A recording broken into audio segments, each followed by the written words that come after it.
Este viernes, 63 familias que se vieron afectadas por las pasadas lluvias recibieron de parte del Infonavit el pago de seguro correspondiente para que puedan hacer las reparaciones concernientes o adquirir enseres domésticos para sustituir los que se dañaron con el agua. Esto significa una inversión de poco más de 910,000 pesos. Así lo expuso el delegado regional de la institución, Eric Hernández Nieto. Son 63 cheques los que vamos a entregar el día de hoy. Es la primera etapa, como les digo, y son personas de los fraccionamientos Caminos del Sol, Los Duraznos, San Ignacio y Villas del Guadiana, ¿no? Estaríamos pendiente todavía con la gente de un poco de Los Duraznos, de Barcelona no hubo, y de Galicia más bien.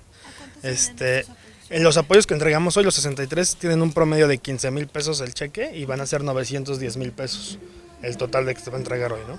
Lo que buscamos fue entregarlo hoy, se hizo la gestión para poder tenerlo antes del Buen Fin, pues para que la gente pueda tener disponible ese dinero, ¿no? La verdad es que sí, reconocer la paciencia de la gente, pues con tantos fenómenos que hubo aquí en Sinaloa, en Torreón, fue complicado que la aseguradora se diera abasto.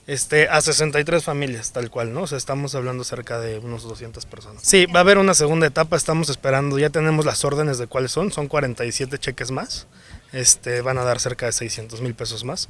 Los entregaríamos la siguiente semana. La verdad es que todos fueron daños parciales, afortunadamente, aunque sí la gravedad es distinta, ¿no? Tenemos cheques desde 5,000 pesos, a lo mejor para alguien que se le lastimaron las puertas, la pintura de la parte de abajo, y sí hay cheques hasta de 50,000 pesos, pero hay gente que perdió pues, parte de sus enseres, y esa era la idea de salir justo antes de que fuera el Buen Fin, que tuvieran ese dinero disponible. ¿Cuántos?